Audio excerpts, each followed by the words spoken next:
தமிழ்நாட்டுல எல்லாமே சேஞ்ச் ஆயிடுச்சு. உங்க நகையையும் சேஞ்ச் பண்ணுங்க. உங்க பழைய நகைக்கு கிராமுக்கு 150 ரூபாய் கூடுதலா வாங்கி புது நகை எடுத்துக்கோங்க. அதே கம்மி சேதாரம் தான் உங்க லலிதால மட்டும்தான். முக்கியமான கேள்வி கேட்கிறேன்.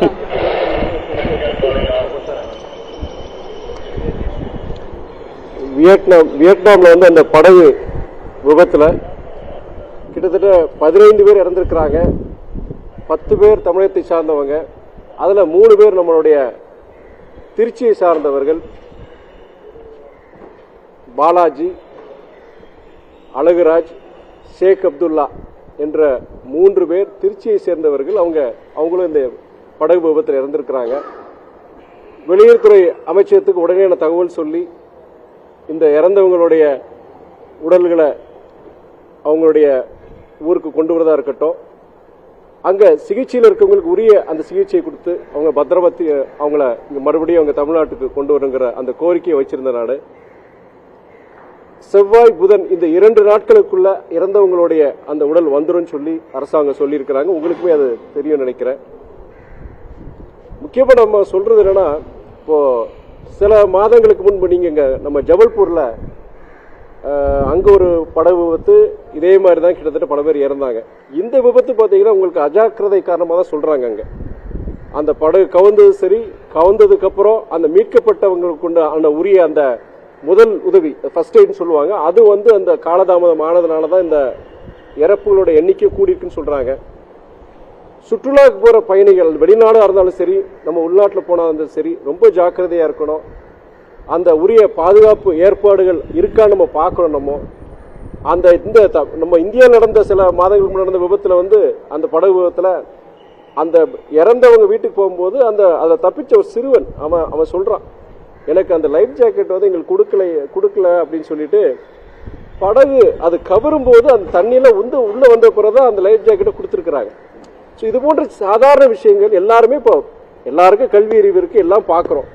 ஒரு சுற்றுலா இடத்துக்கு போகும்போது அதுக்குண்டான பாதுகாப்பு அங்கே இருக்காங்கிறது முக்கியமா பெரியவங்க அவங்க கண்டிப்பாக இதை கடைபிடிக்கணும். அப்படி இல்லாததை கொஞ்சம் தவிர்க்கணுங்கிறதா என்னுடைய ஒரு இந்த நேரத்தில் ஒரு வேண்டுகோள். மற்றபடி இப்போ இன்னைக்கு அந்த இறந்தவங்களுடைய இல்லங்களுக்கு நான் போகிறேன். நான் இந்த நேரத்தில் அவங்களுக்கு உரிய ஆறுதலும் சரி, அவங்களுக்கு அந்த உடல்களை பொறுத்த வரைக்கும் இந்த காலதாமதம் இல்லாமல் நாளைக்கு அல்லது நாளானைக்கு வந்துடும் சொல்லியிருக்கிறாங்க. அதுக்கு நான் கூட பக்கபலமா இருந்து அந்த குடும்பங்களுக்கு ஆறுதலா இருக்குன்னு நினைக்கிறேன். நான் கேள்விகளுக்கு முதல்ல ஒரு விமர்சனம் பண்ணியிருக்காரு. வந்து அதிமுக எம்எல்ஏக்களை களவாடுதுன்னு சொல்லி எடப்பாடியார் சொல்றாரு. இதுல எது உண்மை, மக்கள் என்ன புரிஞ்சுக்கணும்? நீங்க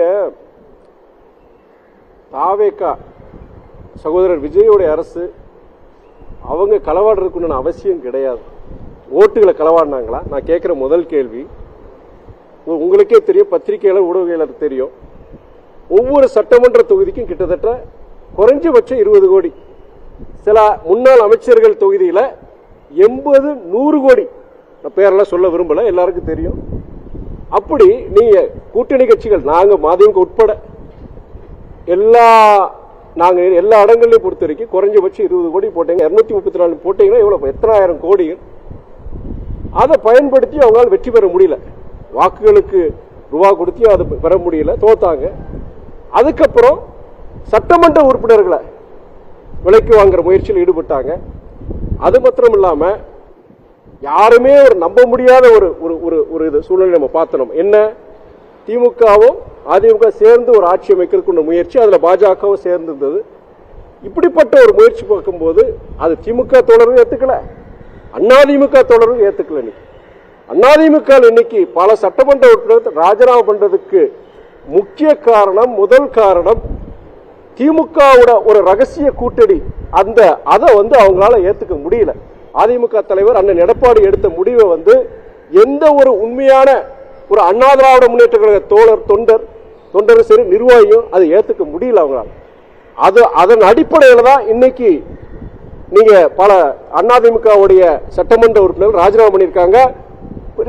அது மாத்திரம் இல்லாம பல அதிமுக முன்னாள் அமைச்சர்கள், ஆளுமைகள் இன்னைக்கு பல பேர் சாரசாரையாக இன்னைக்கு தாவேக்காக போறது முக்கியமான காரணம் எம்ஜிஆரோட விசுவாசிங்க. நாங்க ஒரு காலமும் நாங்கள் திமுகவுடன் நாங்கள் கூட்டணி எப்படி நாங்கள் சேர முடியுங்கிற அந்த கணக்கின் அடிப்படையில், ஒரு சித்தாந்தத்தின் அடிப்படையில் அவங்க தாவேக்காவை சேர்றாங்க.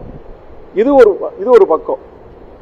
நீங்க எதுக்கு தாவேக்கா எந்த ஒரு, அதாவது அவங்க ஜெயிச்ச 108 உட்பட 108 இடத்துல ஜெயிச்சிருக்கிறாங்க.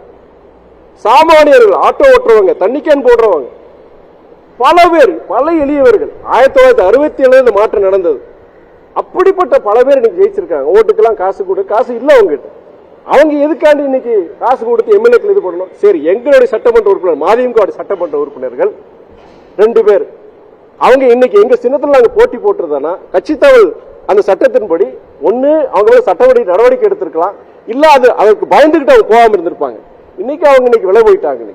இது போன்ற பல செயல்பாடுகள் யார் செய்யறாங்க? இது மாதிரி விஷயங்கள் திமுக அதிமுக அவங்க செய்யறாங்க. தாவேக்க ஒருபோதும் இது போன்று ஈடுபடுறதுக்காக இன்னைக்கு பல பேர் சேர்றாங்க. அதுக்கு காரணங்கள் இருக்கு. இன்னும் எதுக்காக அதிமுக மாத்திரம் கிடையாது, திராவிட முன்னேற்ற கழகத்தில் இதுவரைக்கும் நான் கேள்விப்பட்ட வரைக்கும் 150க்கு மேற்பட்ட ஒன்றிய செயலாளர்கள் இன்னைக்கு அந்த கட்சி விட்டு கிளம்பியிருக்கிறாங்க. இந்த சட்டமன்ற தேர்தலுக்கு அப்புறம் இன்னைக்கு அதிமுக அமைச்சர்கள் பார்க்கலாம், முன்னாள் அமைச்சர்கள் பார்க்கலாம், சட்டமன்ற உறுப்பினர்கள் பார்க்கலாம். திமுகலையும் கிட்டத்தட்ட 150க்கு மேற்பட்ட ஒன்றிய செயலாளர்கள், பல பகுதி செயலாளர்கள், இன்னைக்கு அந்த இளைஞரணி சேர்ந்த பல பேர், ஆயிரக்கணக்கான பேர் இன்னைக்கு அந்த கட்சி விட்டு போயிட்டு இருக்கிறாங்க. இதுக்கு காரணம் பொறுத்த வரைக்கும் இன்னைக்கு மக்கள் மத்தியிலும் கிடையாது, அந்த கட்சியில் இருக்கிற அந்த தோழர்கள். திராவிட முன்னேற்ற கழகத்தில் மதிக்கிறேன் நான், அது அண்ணா கண்ட இயக்கம், டாக்டர் கலைஞரையான மதிக்கிறேன் நான். ஆனால் இன்றைக்கு பொறுத்த ஒரு பவர் சென்டர் கையில் இருக்கு அந்த கட்சி. இன்னைக்கு அந்த கட்சி மேல நம்பிக்கை இழந்துட்டாங்க இன்னைக்கு பல பேர், அது தோழர்கள். என் வெற்றிக்கு பல பேர் உழைச்சிருக்கிறாங்க, நான் மதிக்கிறேன். இன்னைக்கு திமுக இருக்க பல தோழர்கள் நிர்வாகிகள் நான் மதிக்கிறேன் நான். ஆனா இன்னைக்கு அந்த அதிமுக திமுக தலைமையின் மீது ஒரு நம்பிக்கை இல்லாம ஒரு இது வரப்போதான் இன்னைக்கு போறாங்க.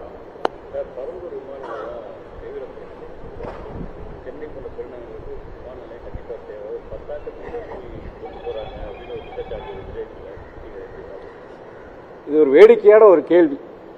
நான் காலேஜ் படிக்கிட்டு இருக்கும்போது என் கூட படிச்ச பசங்க, ஆந்திராவை சேர்ந்த பசங்க, ஹைதராபாத் இருக்கவங்க அன்னைக்கு சென்னைக்கு வந்துதான் அமெரிக்காவுக்கு ஐரோப்பாவுக்கு பிளைட் ஏறுவாங்க. இன்னைக்கு நிலைமை தலைகீழ். இன்னைக்குங்கிற சொல்றது கடந்த 15, 20, 25 வருஷம் சீர்கேடு, ஒரு நிர்வாக சீர்கேடுனால வந்த பிரச்சனை. இன்னைக்கு தமிழ்நாட்டை சார்ந்தவங்க இன்னைக்கு ஐரோப்பாக்கவோ இல்லாட்டி நீங்க அமெரிக்காவுக்கு போனா ஒன்னு பெங்களூரு இல்லாட்டி ஹைதராபாத்துக்கு போய் அங்க போய் ஏர்போர்ட் போக வேண்டியது இருக்கு. இது எப்படி மாறிச்சது? ஒரு காலத்துல தென்னிந்தியாவிலேயே மிகப்பெரிய ஒரு விமான சேவை கொடுக்கிற ஒரு இது சென்னை ஏர்போர்ட்டா இருந்தது. இன்னைக்கு விமான சேவைகளும் குறைஞ்சிருச்சு. அந்த நீங்க சொல்ற மாதிரி நெருக்கடி அங்க இருக்கிற இதுக்கு மேல அங்க பிளைட்ஸ் இயக்க முடியாது. இன்னைக்கு கிட்டத்தட்ட ஒரு 300-400 மடங்கு இந்த 20 வருஷத்துல அங்க விமான போக்குவரத்து இது அதிகரிச்சிச்சு. ஆனா நீங்க சொல்ற மாதிரி அது பத்தாது. நம்முடைய சென்னை ஏர்போர்ட் இருக்கிற ஏர்போர்ட் பத்தாது. அப்போ நீங்க ஒன்றது புதிய இடம், வேற ஏர்போர்ட் கிட்டத்தட்ட நீங்க ஒரு ஹைதராபாத் மாதிரி பெங்களூரு மாதிரி ரொம்ப விசாலமான இடத்துல ஊருக்கு வெளியில ஒரு ஏர்போர்ட் எப்போ 10 வருஷத்துக்கு முன்னாடி கொண்டு வந்திருக்கணும். ஏன்னா ஒரு ஏர்போர்ட் நீங்க ஒரு இடத்தை இது பண்ணி அதுக்கப்புறம் நீங்க மத்திய ஒன்றிய அரசு கிட்ட ஒப்புதல் வாங்கி ஒரு ஏர்போர்ட்டை நீங்க செயல்படுத்தினால குறைஞ்சபட்சம் 5-6 வருஷம் ஆகும் உங்களுக்கு. கடந்த 20 வருஷமா எந்த அதிமுக ஆட்சியிலையும் சரி திமுக ஆட்சியிலும் சரி நீங்க சென்னை அந்த விமான நிலையத்துக்கு ஒரு மாற்றாக ஒரு ஏர்போர்ட் டெவலப் பண்ணக்கூடிய அந்த இது எடுக்கலாம். நீங்க நீங்க பெங்களூரை பாருங்க, பெங்களூர் ஏர்போர்ட் பாருங்க, இன்னைக்கு ஹைதராபாத் ஏர்போர்ட் பாருங்க. நம்ம கிட்டத்தட்ட 6வது இடத்துக்கு போறோம். கல்கத்தா விமான நிலையம் இன்னைக்கு நம்மளோட அடுத்த முன்னாடி போயிருச்சு. நமக்கு ஒரு காலத்துல இந்தியாவிலேயே 3வது இடத்துல இருந்தோம். நம்ம இன்னைக்கு கிட்டத்தட்ட 5-6வது இடத்துக்கு போயிட்டோம். அதுக்கு காரணம் முந்தைய ஆட்சிகள். நீங்க கவனக்குறைவு தான் நான் சொல்லுவேனே தவிர, இன்னைக்கு தாவேக்கா அரசு சகோதரர் விஜய்க்கு நான் சொல்றேன்டா, நீங்க பரந்தூர் விமான நிலையத்தை நீங்க கைவிட்டிருக்கீங்க. அது உண்மையான காரணங்கள் இருக்கு. நிறைய விவசாய நிலங்கள் இருக்கு, நீர்நிலைகள் இருக்கு. நீங்க சுற்றுச்சூழல் காரணமாக சில நல்ல காரணங்களுக்காண்டி அதை தவிர்த்திருக்கீங்க. ஆனால் இன்னைக்கு பொறுத்த வரைக்கும் நீங்க சொல்ற மாதிரி தமிழ்நாட்டு வளர்ச்சிக்காக விமான போக்குவரத்துக்கு ஒரு இந்த சென்னை விமான நிலையத்துக்கு ஒரு மாற்றாக இன்னொரு இடம் கண்டிப்பாக அவசியம். அது விவசாயத்திற்கும் சுற்றுச்சூழலுக்கும் ஆபத்து இல்லாத, பாதிப்புகள் உருவாக்காத ஒரு இடத்தை அடையாளம் கண்டு அதுக்குள்ள பணிகளை இந்த அரசாங்கம் சீக்கிரம் பண்ணணும் என்னுடைய கோரிக்கை.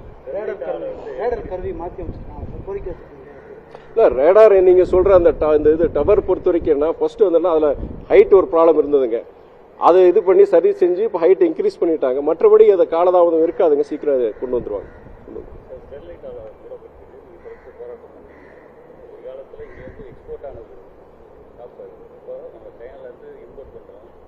பாகிஸ்தான்லேருந்து பாருங்க, பார்த்தீங்கன்னாக்க அதாவது காப்பர் இன்னைக்கு காப்பர் கண்டிப்பா அவசியங்க. பல்வேறு நீங்க வந்து ஒரு கனிம வளங்கள்ல வந்து காப்பருங்கிறது வந்து ரொம்ப முக்கியமானது, நம்ம பொருளாதார வளர்ச்சிக்கு தேவையான ஒரு விஷயம். ஆனால் அது எங்க ஆரம்பிக்கிறோம்? நீங்க ஒரு பாலைவனத்துல விவசாயமே இல்லாத இடத்துல, சுற்றுச்சூழலுக்கு பாதிப்பு இல்லாத இடத்துல ஆரம்பிக்கிறோம். கண்டிப்பா தேவைதான். வளர்ச்சி அடைந்த நாடுகள், நீங்க ஐரோப்பாவா இருக்கட்டும் இல்லாட்டி அமெரிக்காவா இருக்கட்டும், அங்க காப்பர் ஸ்மெல்டிங் கிடையாது. முன்னாடி பண்ணிட்டு இருந்தாங்க, இன்னைக்கு பேன் பண்ணிட்டாங்க. எங்க பண்றாங்கன்னா ஆப்பிரிக்க நாடுகள், வளர்ச்சி அடையாத நாடுகள், இது போன்ற சுற்றுச்சூழல் பத்தி ஒரு இது விழிப்புணர்வு இல்லாத இடங்கள்ல அதை கொண்டு போய் இங்க கார்பரேட்டுகள் போய் ஆரம்பிக்கிறாங்க. நமக்கு என்னன்னா, நீங்க இந்தியாவில் ஆரம்பிங்க. நீங்க நான் சொல்ல தமிழ்நாட்டில் அப்படிப்பட்ட ஒரு இடம் உங்களுக்கு ஒரு இந்தியாவில இங்க ராஜஸ்தான் போன்ற பாலைவனம் பல இடங்கள் இருக்கு. இன்னைக்கு அங்க விவசாயம் எதுவுமே இருக்காது, புல்லு இது கூட முளையா. அந்த மாதிரி இடங்கள்ல வந்து நீங்க இந்த காப்பர் ஸ்மெல்டிங் பிளான்ட் போட்டு இது பண்ணுங்க. ஏன் பிற மாநிலங்கள் பண்ணலாமே? ஏன் நம்ம தூத்துக்குடியில் தான் பண்ணணும்னு இருக்கு? நீங்க ஒண்ணு இல்லைங்க பத்திரிகை நண்பர்கள், நீங்க அந்த ஏற்கனவே அந்த ஸ்டெர்லைட் ஆலை இருந்த இடத்துல போய் சுத்தி இருக்கிற ஒரு 20-30 கிலோமீட்டர் சுத்தி இருக்கிற அந்த கிராமங்களுக்கு போய் பாருங்க. நான் அந்த பல கிராமவாசிகளை பார்த்திருக்கிறேன். அவங்களுக்கு வந்து அந்த ஸ்டெர்லைட் ஆலை அது இயங்கிட்டு இருக்கும் போது தோல்வியாதி, ஒரு பர்டிகுலர் ஒரு தோல்வியாதி பாத்தீங்கன்னா அது பேரே பொறுத்த வரைக்கும் அது ஸ்டெர்லைட் இதை வச்சு அது பேரே வச்சிருக்கிறாங்க. பல பிரச்சனைகள், சுற்றுச்சூழல் பிரச்சனைகள், பல பிரச்சனைகள் அது காரணமாக தான் மூடி இருக்கிறோம். நம்ம காப்பருக்கு எதிரி கிடையாது, நம்ம காப்பருக்கு எதிரி கிடையாது. நீங்க காப்பர் ஸ்மெல்டிங் பிளான்ட் போடுங்க. ஆனால் நீங்க பொறுத்தவரைக்கும் இந்தியாவில பல பகுதியில் இருக்கு, அந்த மாதிரி சில இடங்கள்ல போய் போடுங்க. ஏன் குஜராத்ல ஒரு நல்ல இடத்துல அங்கேயே போடலாமே? நான் என்ன சொல்றேன்னா, நீங்க we are not against copper smelting. ஏன் இப்போ வளர்ந்த நாடுகள் ஏன் காப்பர் ஸ்மெல்டிங் ஏன் பண்ண மாட்டேங்க? அந்தந்த நாடுகளை பண்ண மாட்டேங்கிறாங்க. ஏன் அவங்க இறக்குமதி பண்றாங்க? காரணம் வந்து அது வந்து பாத்தீங்கன்னா சுற்றுச்சூழலுக்கு எதிரான ஒரு ரொம்ப, அதாவது ஒரு 500 வருஷத்துக்கு அதை இது பண்ண முடியாது. நம்ம ஒன்ஸ் அதோட பாதிப்பு ஏற்பட்டுச்சுன்னா அதனால நம்ம எதிர்க்குமே தவிர வேற எந்த காரணமும் கிடையாது. நீங்க மற்ற பிற இடங்கள் அதுக்கு வாய்ப்பு இருந்தா கண்டிப்பா 1 இயர்ஸ் கண்டிப்பா அதை பரிசீலனை செய்யலாம்.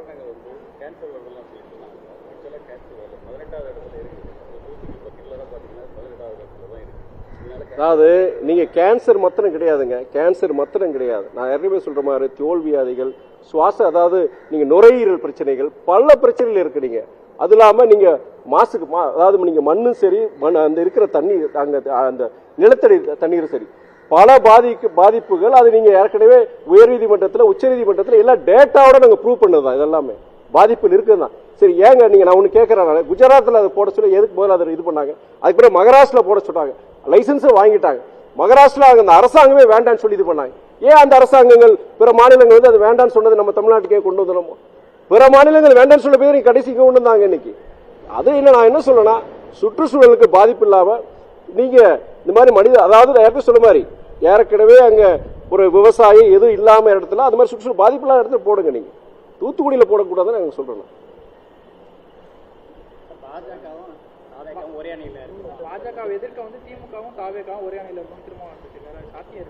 அது நான் இன்னொன்னு சொல்லிடுறேன். நான் அது அதான் அண்ணன் திரும்ப நான் மதிக்கிறேன். நான் இந்த விஷயத்தை பொறுத்த வரைக்கும் அது ஏற்புடையது அல்ல நான் சொல்லுவேன். நான் ஏன்னா அரசியல் ரீதியாக தாவேக்கா சகோதரர் விஜய் வந்து பாஜக வெளிப்படையாக சொல்லிட்டார்.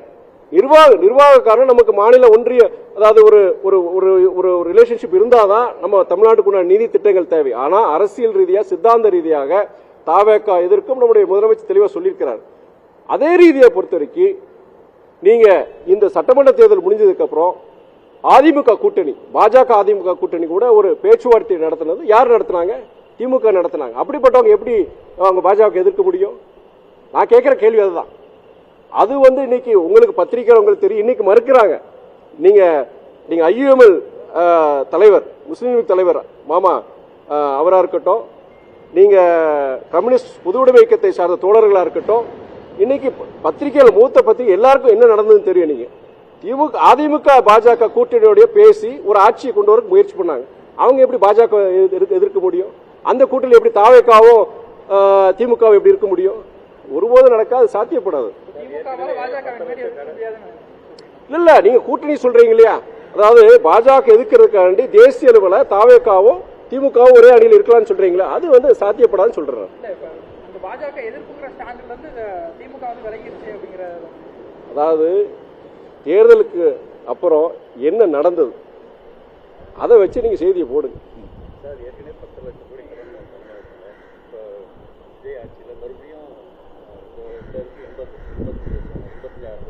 அண்ணன் சகோதரர் அண்ணாமலை சொன்னது சொல்றீங்க.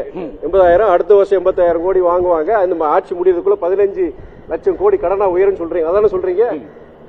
அது என்னன்னா அவர் ஒரு ஒரு ஒரு இந்த விஷயத்துல பொறுத்த வரைக்கும் சகோதரர் அண்ணாமலை சொல்றது நான் மறுக்க முடியாது.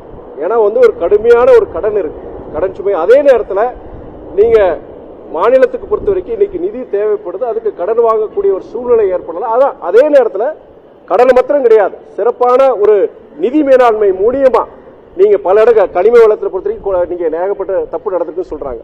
அதுல வர வேண்டிய கிடைக்கக்கூடிய நிதி தமிழக அரசாங்கத்துக்கு கிடைக்கும் பொழுது சிறப்பான நிதி மேலாண்மை மூலியமா இந்த கடனையும் இவ்வளவு தூரம் வாங்க வேண்டிய அவசியம் கிடையாது.